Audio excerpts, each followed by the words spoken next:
There's no political system to restore law and order, so to speak. Right? How do you think these people are going to react? How do you think they're going to live in these days? And these proud-ass women, they're going to be humbled so quick in these last days.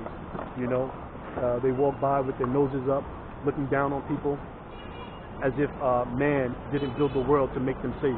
The only reason why they have anything that they do have is because of men, and yet they walk around looking down on men. But in those last days, when all hell breaks loose, they're going to be looking for a strong and convicted man. Right? They're going to feel his spirit, even for those that don't believe, as we have here in the kingdom of Moab. Those that don't believe in a spiritual power, right, or even in a God, they're going to feel the power of a righteous man in those last days.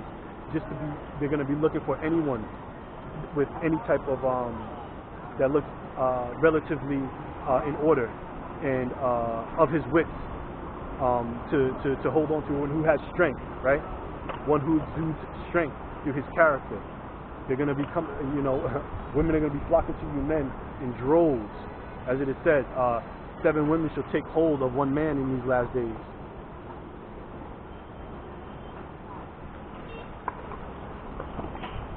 Good.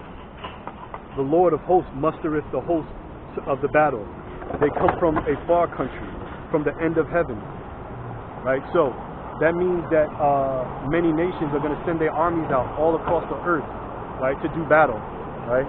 You're going to mainly in Megiddo, right, which is in modern day Iran, which was ancient Babylon. Right? That's where the bulk of the fighting is going to be done. But there's going to be fighting all over the world, right, on all land masses, right, at that time. There's going to be very few places where you're not going to see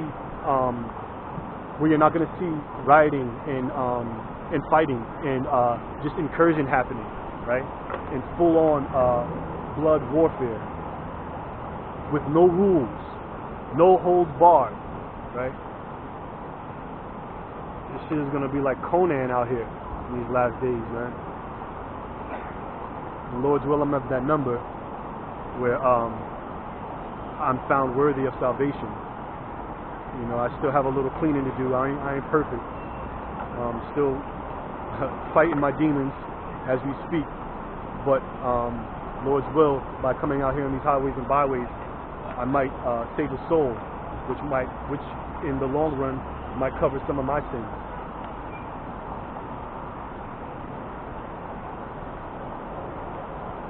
Good.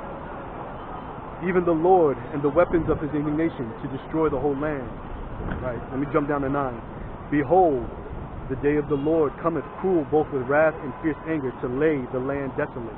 Right. So the Most High is going to put the spirit on the leaders of these nations to finally push that red button. Right. Finally go mad. What is that? What is mad? Mutually assured destruction, because when one country sets off a nuclear bomb, wherever that nuclear bomb is headed to, that other country is going to send their bombs right at the country that it came from, right? And so that's called mutually assured destruction. If I die, you die too, right? And that's the philosophy of so-called Esau, right? Before he goes down, he's going to take everybody down with him. If I can't have it, then nobody can have it, right? That's how Esau believes. That's how he's been able to take control of the world, because he's willing to go to a further extent than most other nations. Most other nations, this is why Esau in these last days is going to be, after 1,000 years, is going to be wiped off the face of the map. After they finish building up our kingdom and we extract all use from them, they're going to be rounded up and burned, right, and be put to death, because it's only them, it's only Esau that has only propagated war and has been a very violent nation in this world. Most cultures, when you live amongst these other cultures, when you get to see them outside of America, most cultures they prefer to live in peace, right? They seek peace. They don't seek violence. They seek to go along just to get along. That's part of the reason why Moab has such an infatuation with Esau, right? As opposed to fighting against Esau, they say, well, Moab, if you know anything about Moabites, they're a very passive culture. And so what Moab does is they prefer to go along to get along. right? Instead of fighting against Esau, knowing that Esau is wicked, they what they'll do is they'll just go along with whatever Esau pushes in these lands, right? They'll take hold of his philosophies, but only on face value, right? I don't think they truly believe in the righteousness of the so-called white man, because the wickedness of the so-called white man has been plaguing this part of Southeast Asia and the lands whereabout for a long time. It's a well-known and well-kept secret what Esau does when he comes over here to these lands, right? He comes over here and solicits underage girls and underage boys on a high level, right? For sexual gratification, right? And it's a well-known secret, so to speak, right? Everybody knows the get down of Esau, but they let him do what he wants to do because one, they're afraid, and then two, they don't want to mess up their honeypot, right?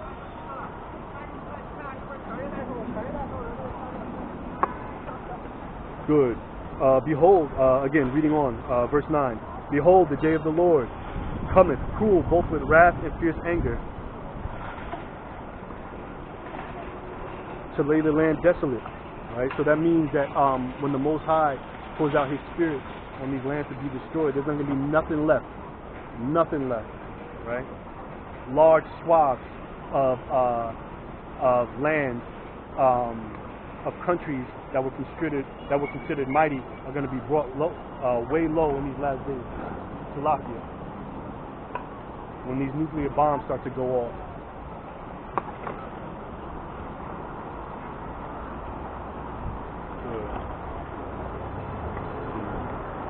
And he shall destroy the sinners thereof out of it. Right, so all of you who and see, here's the thing, even though you're ignorant of the commandments, you might be found with grace and mercy. However, those of you who know the law, statutes, commandments, the Most High is going to destroy you because you are a sinner. What is sin? Sin is transgression of the law, right? So having known the law and then to live or to do contrary, right? That's going to be to your destruction in these last days, right? And the Most High saw fit to send men out all over the world, all over the globe, to push His word to try to save His elect. First, starting with the 144,000, and then the 1/3, because 2/3 of our people are going to be put to death, and then whatever people of other nations that are left, right, to do our bidding and to build up our kingdom in the during the reign of Yahushua, which should be forever, our big brother. Bahashema Mashiach Yahushua. All glory, honor, praise to the Most High.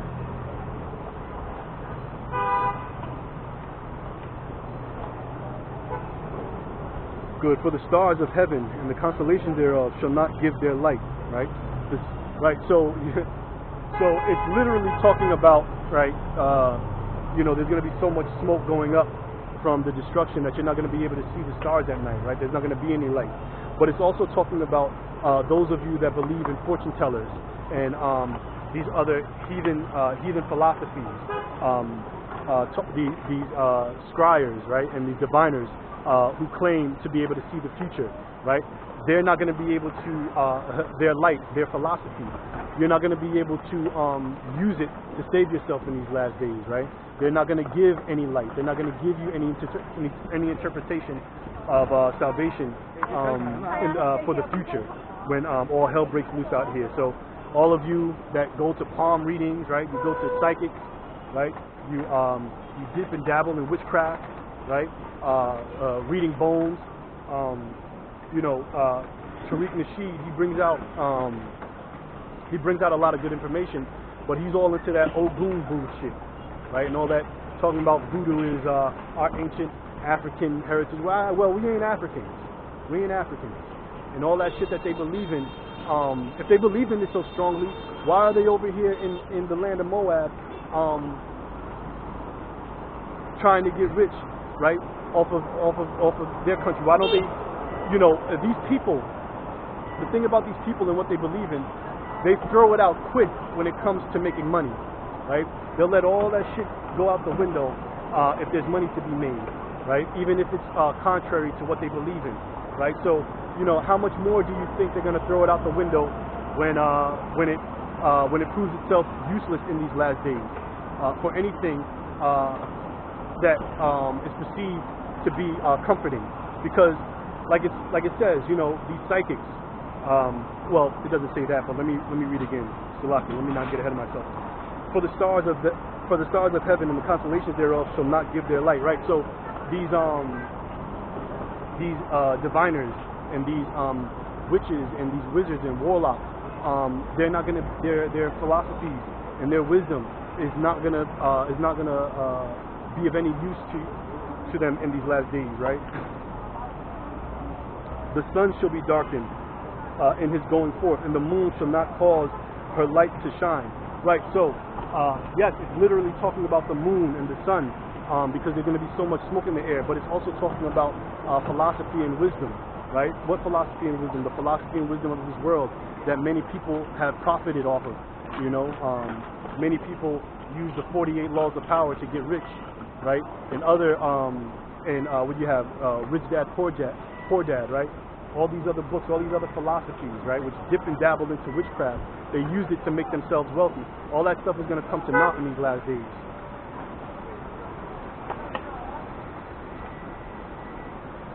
And I will punish the world for their evil, right? He's going to punish you for all of your evil. What is evil and wickedness? Transgression of the law. Like I said, even though you're ignorant of the law, it doesn't mean that you're not going to go unpunished, right? One of the big reasons that you're going to go punished, specifically here in the land of Moab, is these Moabites are very, very blasphemous towards the God of the Bible, right? Very, very blasphemous, and don't believe at all in anything spiritual, right? They put all of their trust in Egypt, right? Moabites are notoriously infamous for being extremely money hungry, right? The thing that pushes, or the thing that drives Moab more than anything is money, right? And so money has become the god of Esau, of Moab. And so you're going to see in these last days when the economy crashes and their god dies, they're not going to have anything left to turn to, nothing of protection, and so they're going to be left bare and wide open.